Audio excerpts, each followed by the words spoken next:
So yeah, like I said, Rams are on the road in Detroit. Lions are laying 4.5 points at home in this one. Total sitting at 52.5. Let's go ahead and get into it. And we'll start by looking at the Rams offense, which had a turnaround when Kyren Williams came back. He started the season, then he got hurt for a chunk, and then he came back in week 12. From that point on, the Rams offense was 4th in EPA per play, 4th in success rate, 4th in EPA per pass, and 4th in EPA per rush. So no question, this offense finished on a very high note. We did see a plus 20% production increase in terms of DVOA, the same thing we saw with the Green Bay Packers. So we got to bring up the same stat that we talked about for the Packers. NFL offenses that see a 20% or more production increase in the second half of the season in comparison to the first half of the season usually perform worse than next year. Actually, on average, it's minus 3.5%. So not only do they not pick up right where they left off in the second half of the season, but actually they take a step backwards as a whole in comparison to the whole season. Now, obviously, this is just a pattern. I'm not saying that's what's going to happen here, but it is worth noting. One thing that is interesting about the Rams offense from last season, just 26 adjusted games lost on the offensive line, which was the best in the NFL. Now, what this is a measurement of how much production your offense lost as a result of injuries on the offensive line. For example, the worst in the NFL was the Houston Texans. That offensive line was a mess. It was injured the entire season. The Rams led the NFL. Now, I'm sure some of that can be attested to a great coaching staff, a great training staff. Sure, they deserve some credit for this, but also there's some luck involved as well. So they definitely had some good fortune in terms of health on the offensive line. And the reason I'm bringing that up is regression's hitting in a nasty way because the Rams are already having problems on the offensive line. First of all, their left tackle is suspended. He's going to miss the first 2 games of the season, so he's out. Rob Havestein might not even play at right tackle. Now, he just started practicing. He participated in 3 light practices, but he missed all of camp. That's it. He participated in 3 light practices. So I don't know if he's going to be on the field or not, but if he is, he missed the entire training camp. He participated in 3 light practices. He hasn't even participated in a full practice yet. So if he's out there, I very highly doubt he's going to be very effective. Certainly not 100%. They also bring in Jonah Jackson at center, which should be an upgrade from Shelton, the center they had last year, but he also missed most of training camp with an injury. Now, he's good. He's going to play in this one, but he missed most of training camp as well. So this Rams offensive line that was just a pillar of stability last season, it's already getting off to almost the exact opposite type of start. And obviously, that's a huge factor in this game on the road in Detroit. Keeping Matt Stafford clean is important. Matt Stafford actually did a pretty good job handling pressure last year. His numbers aren't bad, but they're certainly worse. I mean, 8.4 yards per pass attempt when given a clean pocket, 6.2 when pressured. No question, we know for the last several years, Matt Stafford with a clean pocket is as good as anyone. So walking into Ford Field for Sunday Night Football with question marks on the offensive line is definitely not ideal here for the Rams. Now, if you are looking to back the Rams, you're looking for big plays here. Matt Stafford threw one of the most efficient deep passes in the NFL last year. 97.1 DVOA rating when throwing the deep ball. What was the weak spot of this Lions defense last year? And I mean the last 2 years, actually. The secondary. They were 24th against the deep pass last year, DVOA-wise. And, I mean, looking at their depth chart for this season, I don't really think that's going to change. I mean, Cam Sutton's gone. He's on the Steelers. Brian Branch is still there, but it looks like they have him listed as a safety this year. I mean, it's going to be a challenge covering Puka Nacua, Cooper Kupp. They have got to get pressure on Matt Stafford. Let's not forget that this is a good passing offense last year. 7.5 yards per pass attempt. That was 6th best in the NFL. 11th in passing EPA. 10th in passing DVOA.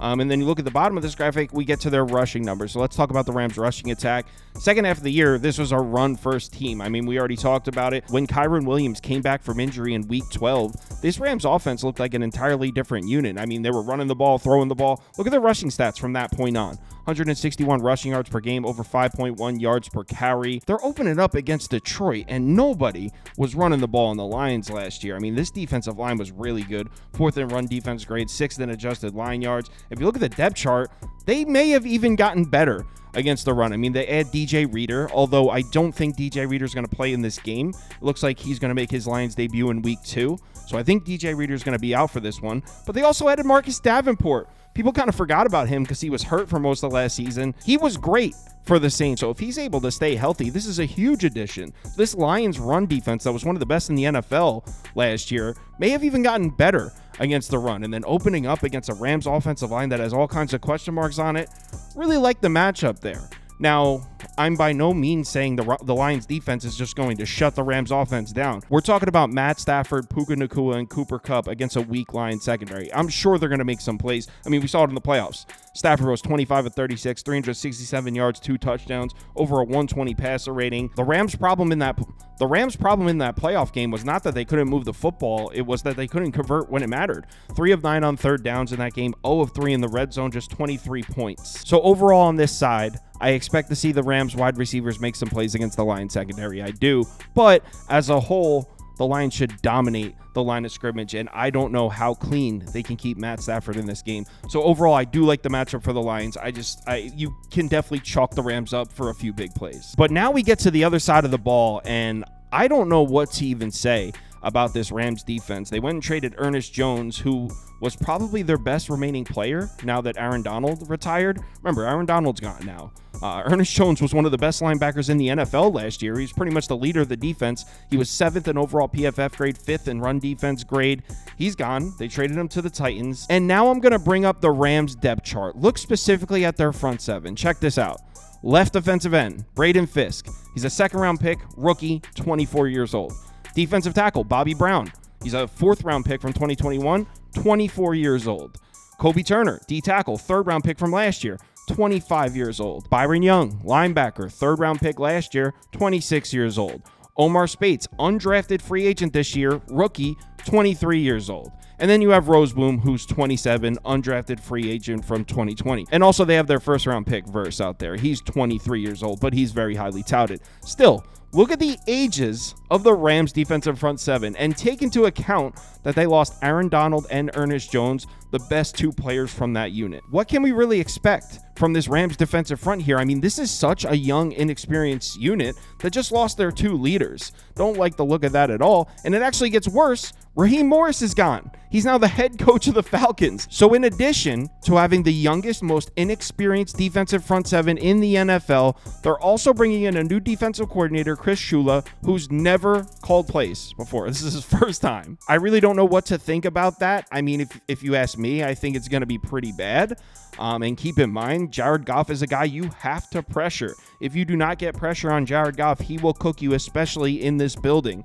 Last year, when kept clean, he was 8th in yards per pass attempt, 2nd in passer rating, 1st in turnover-worthy play rate. You can see his numbers when pressured significantly worse, and that's not just last year. That's Jared Goff. That's dating back multiple years. Look at the right side of this graphic. Those are the Rams' pass rush numbers with Aaron Donald and Ernest Jones last year. This team was struggling to pressure the passer with those 2 guys. 25th in pressure rate, 24th in adjusted sack rate last year. So I don't have a ton of faith in the Rams getting pressure on Jared Goff here. Now, they did run a lot of man coverage last year, and Jared Goff was definitely a zone killer, one of the best quarterbacks in the NFL against zone coverage. Numbers against man coverage aren't terrible, but they're not nearly as good as his numbers against zone. But again, Raheem Morris is gone. So, I mean, I don't think we really know what kind of defense we're going to see the Rams come out in. I mean, they did bring in Tre'Davious White, so I think they're going to run some man coverage, but I mean, I don't know for sure. And on top of all of that, let's not forget that the Lions might have the best offensive line in the NFL this year. 2nd in run blocking grade last year, 2nd in adjusted line yards. They're elite in pass protection, elite in creating space in the run game, and they may have even got better.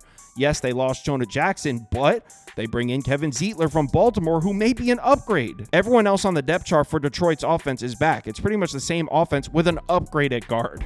Look, I know if you pull up the Rams' defensive metrics from last year, they don't look that bad. They weren't a bad defense, but I have no faith. And you know what? I think their secondary might be improved with Tre'Davious White, but I have no faith in that defensive front seven at all.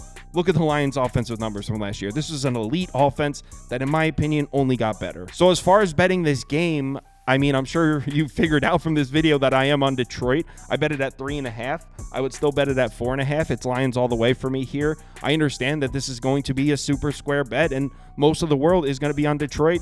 I don't care. Pretty convinced that this is the right side, and I am comfortable in my position, Detroit minus 3.5. If you want to see the bets I currently have open and you want to see the top 5 bets, parlay of the day, low risk, high risk, the post that I do for NFL Sundays, head over to KyleKirms.com. I'm probably going to be posting it around 1 a.m. Eastern. You know what? I'll probably upload this video right after I post. So by the time you're watching this, that'll be posted on the website. So head over there and sign up if you're interested. Also, if you sign up for Sauce Network Plus, it comes with access to the Discord, and you can participate in the weekly betting league. $150 and a win and a trophy go to the winner every single week. So head over to the website and sign up if you're interested. Live show, 11 a.m. up to kickoff. 2 straight hours. We're going through every single game on the board. Me, Prop Beaver, Steve from Just About Outside, and Toast. 4 of us going through every single game. It's going to be fun. If you're able to make it, we'd love to see you in the comments. Let's have ourselves a great NFL Week 1. I'm 1-0. Well, I'm actually 2-0. I had the Chiefs money line too, but I didn't post that on the site. So on the website, I'm 1-0 in the NFL. The Eagles-Packers over. Hopefully, we have a nice Week 1 here. So remember to bet responsibly, and I'll talk to you in the Discord.